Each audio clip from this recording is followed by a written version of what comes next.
যদি গোটা দুনিয়ার মালিক বানায় দেওয়া হয়, তোমার মেয়ের মতো শত হাজারো মেয়ে যদি আমার গোলাম বান্দি বানায় দেওয়া হয়, গোটা দুনিয়ার মালিক আমাকে বানায় দেওয়া হয়, সব কিছু লাথি মারবো কিন্তু ঈমান ছাড়বো না। পরীক্ষা কিভাবে করবেন? রাস্তায় হাঁটতেছেন, দেখেন 100 টাকার নোট, হ্যাঁ মিয়া কার টাকা কার টাকা কার টাকা, কিন্তু যখনই 1000 টাকা পাইছেন আর সহ্য করতে পারেন না, পকেটে ঢুকে ফেলাইছে। কয় টাকায় বিক্রি করছেন?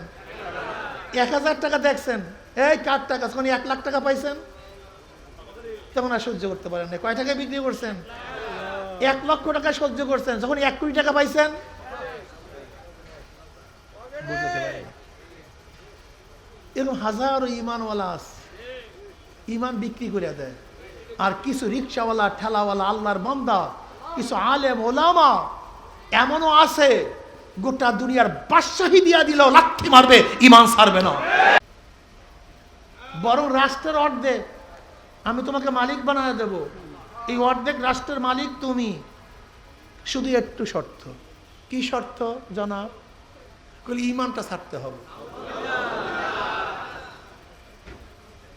এবার আব্দুল্লাহ ইবনে হুযায়ফাকে বলতেছে হেরাক্কাল, আরেকটু শোনো, আমার মাত্র একটা মেয়ে, বিশ্ব সুন্দরী, বাদশার মেয়ে, সুন্দরী, সুশ্রী, আকর্ষণীয় রমণী। আমি মারা যাওয়ার পরে সেই বাদশাহী পাবে, আর আমার মেয়েকে তোমার সাথে বিবাহ দিয়ে দেবে। আমার মেয়েকে তোমার সাথে বিবাহ দিয়ে দেবে, তার মানে হলো আমি মারা যাওয়ার পরে গোটা রোমের বাদশা তুমি। সুন্দরী মেয়েও আছে, ক্ষমতাও আছে, অর্থের কোনো অভাব নেই। শুধু শর্ত কি? কথা কয় না কেন? আপনি আমি কি করতাম? আরে সব জান্নাতে চলে গেছে, সব জান্নাতে যাও। জান্নাত তোমার বাবার জান্নাত আছে, ওখানে সেখানে যাও। তোমার দাদার জান্নাত আছে, আর তোমার দলের জান্নাত আছে, আর ওই হারামখোর মৌলবীকে জান্নাত আছে, সেই জান্নাতে যাও। মাওলার জান্নাত খুব কঠিন, মাওলার জান্নাত খুবই অনেক কঠিন, আবার অনেক সহজ।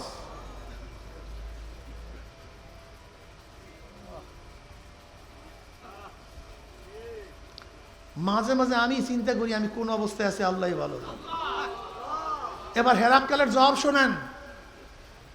হেরাক্কাল বল, এবার এটা আব্দুল্লাহ ইবনে হুযায়ফা বলতে যায়, হেরাক্কাল শোনো, তোমার রোমের মতো সম্রাট কেন? তোমার একটা সুন্দরী সুশ্রী একটা মেয়ে কেন? তোমার সামান্য টাকা পয়সা কেন? যদি গোটা দুনিয়ার মালিক বানায় দেওয়া হয়, তোমার মেয়ের মতো শত হাজারো মেয়ে যদি আমার গোলাম বান্দি বানায় দেওয়া হয়, গোটা দুনিয়ার মালিক আমাকে বানায় দেওয়া হয়, সব কিছু লাথি মারবো কিন্তু ঈমান ছাড়বো না। এর নাম ঈমান। আর তোমার আমার 2 টাকা দিলে কাফা কাফি। একজন আব্বাজান রহমতুল্লাহ আলাইহি চমৎকার উদাহরণ দিতেন, চমৎকার। তিনি বলতেন কাউর ইমানের দাম 100 টাকা, কাউর ইমানের দাম 1000 টাকা, কাউর ইমান 1 লক্ষ, কাউর ইমান 1 কোটি। আর আল্লাহর বান্দাদের মধ্যে এমনও কিছু ইমানদার আছে গোটা দুনিয়া দিয়া দিলেও তাদের ইমান ক্রয় করা যায় না। পরীক্ষা কিভাবে করবেন? রাস্তায় হাঁটতেছেন, দেখেন 100 টাকার নোট, হ্যাঁ মিয়া কার টাকা কার টাকা কার টাকা, কিন্তু যখনই 1000 টাকা পাইছেন আর সহ্য করতে পারেন না, পকেটে ঢুকে ফেলাইছে। কয় টাকায় বিক্রি করছেন? 1000 টাকা দেখছেন, এই কার টাকা। যখন 1 লাখ টাকা পাইছেন তখন আর সহ্য করতে পারেন না। কয় টাকায় বিক্রি করছেন? 1 লক্ষ টাকা সহ্য করছেন। যখন 1 কোটি টাকা পাইছেন বুঝতে পারেন। এরকম হাজারো ইমানওয়ালা আছে, ইমান বিক্রি করে দেয়। আর কিছু রিক্সাওয়ালা, ঠেলাওয়ালা, আল্লাহর বান্দা, কিছু আলেম ওলামা এমনও আছে গোটা দুনিয়ার বাদশাহী দিয়া দিলেও লাথি মারবে, ঈমান ছাড়বে না। ঈমান ছাড়বে। আব্দুল্লাহ ইবনে হুযায়ফা রাদিয়াল্লাহু আনহু জবাব শুনিয়া হেরাক্কাল বলছে লোভে কাজ হবে না, এবার ভীতি, জেলের মধ্যে আটকায়া দাও, আটকায়া দাও জেলের মধ্যে। দল বসা সবাইকে জেলে আটকায় রাখছে। হেরাক্কাল বলছে খবরদার ডাক্তার, খানা দিবা না, যতক্ষণ পর্যন্ত আমি না বলবো খানা দিবা না। আর ডাক্তার ওই সময় খানা দিবা যখন মনে করবা খানা না দিলে মারা যাবে, আর কি খানা দিবা আমার কাছে জিজ্ঞাসা করবা, আমি যেটা বলবো সেইটাই দেওয়া হবে, অন্য খানা হবে না। জেলের মধ্যে আটকা, খানা নাই, পানি নাই, অবস্থা কেরাসিন। এবার ডাক্তার বলছে হেরাক্কালের কাছে যে সম্রাট এখন যদি খানার পানি না দেওয়া হয় মারা যাবে। বলে যাও, তোলাবারা শূন্য, আলেমরা শূন্য। আর রাত্রে শুইয়া শুইয়া চিন্তা করবা ইমানের অবস্থাটা। এবার সম্রাট বলতেছে খাদ্যের পরিবর্তে শুয়ারের গোশ, আর পানির পরিবর্তে শরাব নিয়ে যাও, মদ নিয়ে যাও। আজকে মুসলমানের সন্তানরা মদ পান করে, মুসলমানের সন্তানরা গাঁজা সেবন করে। আফসুস, অনেকদিন পরে খানা, কোন রকমের দুর্বল মানুষ উঠছে, সামনে খানা খাবে। এর মধ্যে ডাক্তার বলতেছে খবরদার, তোমাদের সামনে যে খানা দেখতেছো জানো কিসের খানা? বলে কিসের? বলে গোশ, মানে শুয়ারের গোশ, আর এই পানির মধ্যে মদ, এর বাহিরে কোনো খানা নেই। তুমি আমি ফতুয়া কয়বার ঘুরাইতাম কত? আহওয়ানুল বালিয়াতাইন আযযুররাতু তুবিহুল মাহযুরাত, শরীর ইমান বাঁচাইশের স্বাস্থ্য ভালো রাখ, মানে বাঁচার জন্য ওই পরিমাণ খাওয়া যায়। এই যে ঘুরানো ফুরানো, এই দিক ওই দিক, এই পেঁচান শুরু করতাম, ঠিক না? কিন্তু তারা কি ফতুয়া জানতেন না? এমনি অসুস্থ মানুষ কয়েকদিন খায় নাই, কোন রকম মাজাটা একটু সোজা করিয়া ওই পানি এবং গোশের বই এমন লাথি মারছে, লাথির সঙ্গে যাইয়ে পড়ছে সব বাহিরে।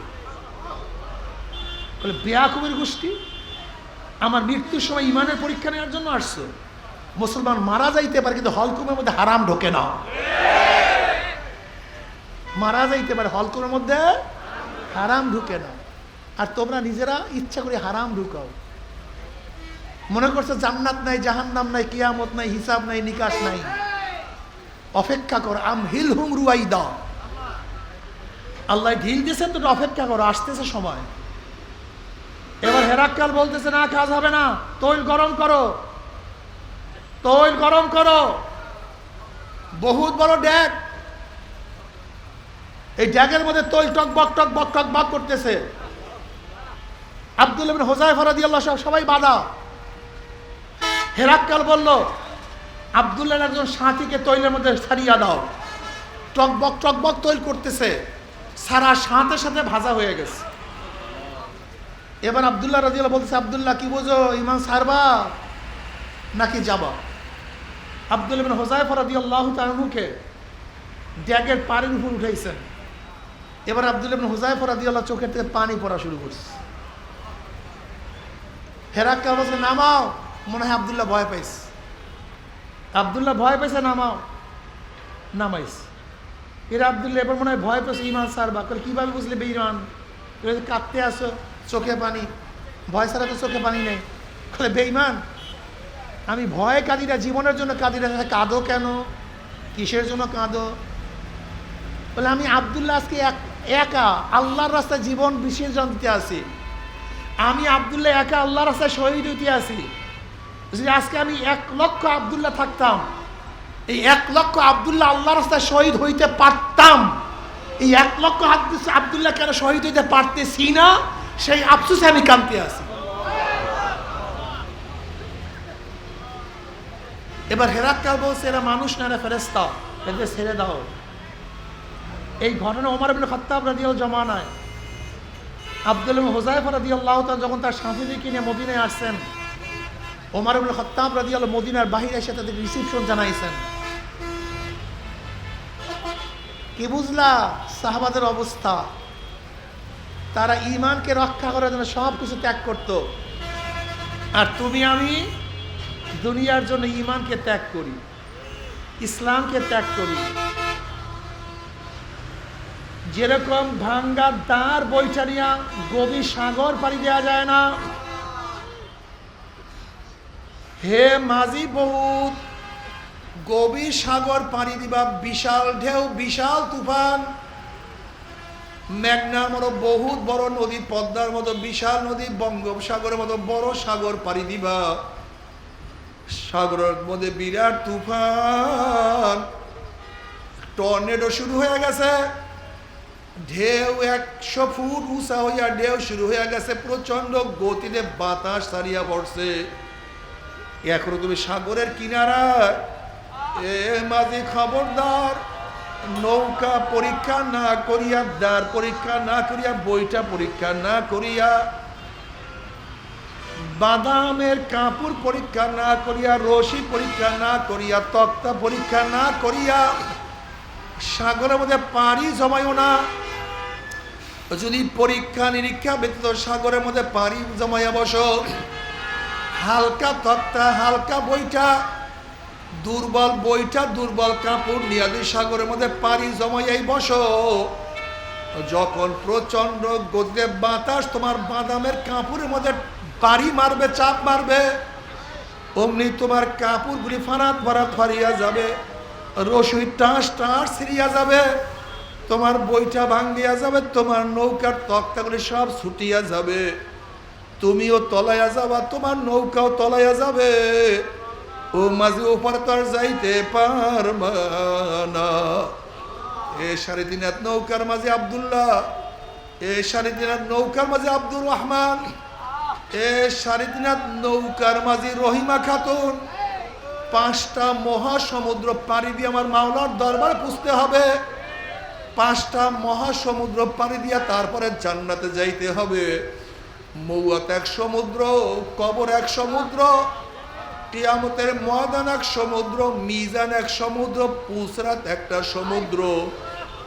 এখনো দুনিয়ার কিনারে আছো, দেখো ইমানের অবস্থা কি, দেখো আমলের অবস্থা কি। নামাজের সংখ্যা বেশি, নামাজ কাজার সংখ্যা বেশি, তোমার রোজার সংখ্যা বেশি, রোজা কাজার সংখ্যা বেশি। তুমি কি চক্ষু দিয়া নেকের কাজ বেশি করছো না গুনার কাজ বেশি করছো? তুমি জবান দিয়া কি নেকের কাজ বেশি করছো না গুনার কাজ বেশি করছো? এই হাত দিয়া কত মদের পেয়ালা ধরছো, কত গাজার কলকি ধরছো, এই হাত দিয়া কত সুদ, কত ঘুষ গ্রহণ করছো, এই হাত দিয়া কত খুন করছো, কত জুলুম করছো, কত ডাকাতি করছো।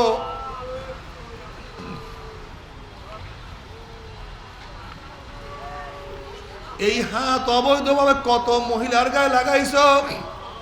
তুমি কি দেখো না কোরআনে পাকের মধ্যে কি আসছে? আল-ইয়াওমা নাখতিমু আলা আফওয়াহিহিম ওয়া তুকাল্লিমুনা আইদিহিম ওয়া তাশহাদু আরজুলুহুম বিমা কানু ইয়াকসিবুন। কিয়ামতের ময়দানে মাওলা মুখকে বন্ধ করিয়া দিবে। এই হাত আল্লাহর সাথে কথা বলবে। এই হাত দিয়া কত অন্যায় কাজ করছো, কত অন্যায় কাজ করছো।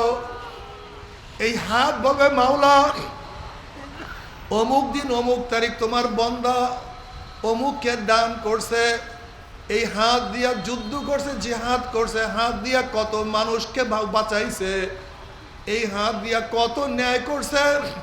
আবার হাত তোমার বিরুদ্ধে আমার বিরুদ্ধে সাক্ষী দিয়ে মাওলা রে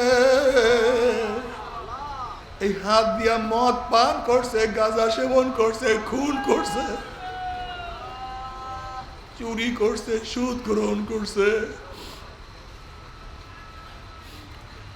এই হাত দিয়ে অবৈধ মহিলাদেরকে কত স্পর্শ করছে। এই পাও তোমার বিরুদ্ধে আমার বিরুদ্ধে সাক্ষী দিয়া দেবে মাওলা। এই পাও দিয়া চুরির দিকে হাঁটিয়া গেছে, ডাকাতির দিকে হাঁটিয়া গেছে, খুনের দিকে হাঁটিয়া গেছে। আবার পাও বলবে মাওলা তোমার এই বান্দা নামাজের দিকে হাঁটছে, রোজা রাখার জন্য, হজ করার জন্য, তওয়াফ করার জন্য, মুজদালিফায় হাঁটিয়া গেছে, জামারাতে হাঁটিয়া গেছে, যুদ্ধের ময়দানে হাঁটিয়া গেছে, জিকিরের মাজলিসে হাঁটিয়া গেছে। ন্যাক করার জন্য তোমার বান্দা কত হাঁটা হাঁটছে। এমনকি গায়ের চামড়া পর্যন্ত তোমার পক্ষে আমার পক্ষে, তোমার বিরুদ্ধে আমার বিরুদ্ধে সাক্ষী দিয়া দিবে। আল্লাহর কাছে কোনো কিছু গোপন করা যাবে না। লা ইউগাদিরু সাগীরাতান ওয়ালা কাবীরাতান ইল্লা আহসাহা। ছোট বড়, গোপনে প্রকাশ্যে, রাত্রে দিনে, রুমের মধ্যে রুমের বাইরে,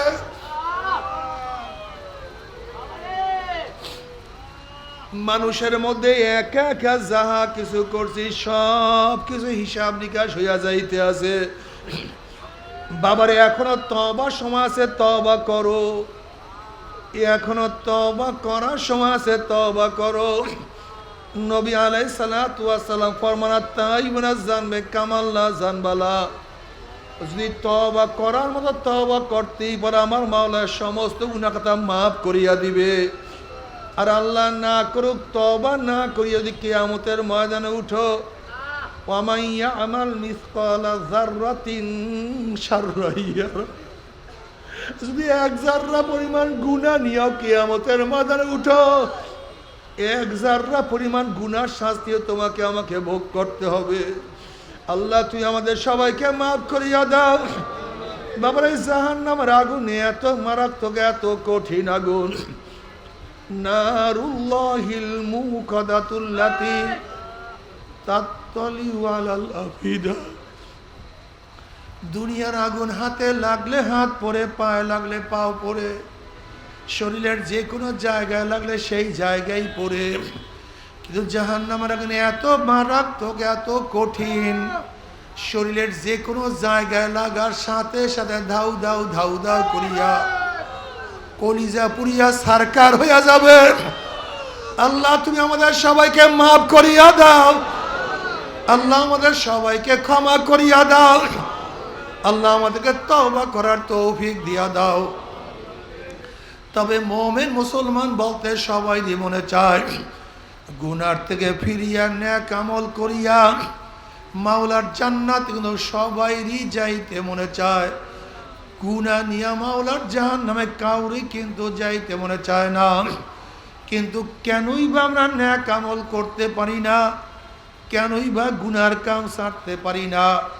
এর মূল কারণ হলো আপনার এবং আমার পিছনে নফস এবং শয়তান লাগিয়া রইছে। নফস এবং শয়তান থেকে ফেরার জন্য যে কোনো একজন হক্কানি আল্লাহর ওলির হাতে হাত দিতে হবে রে বাবা।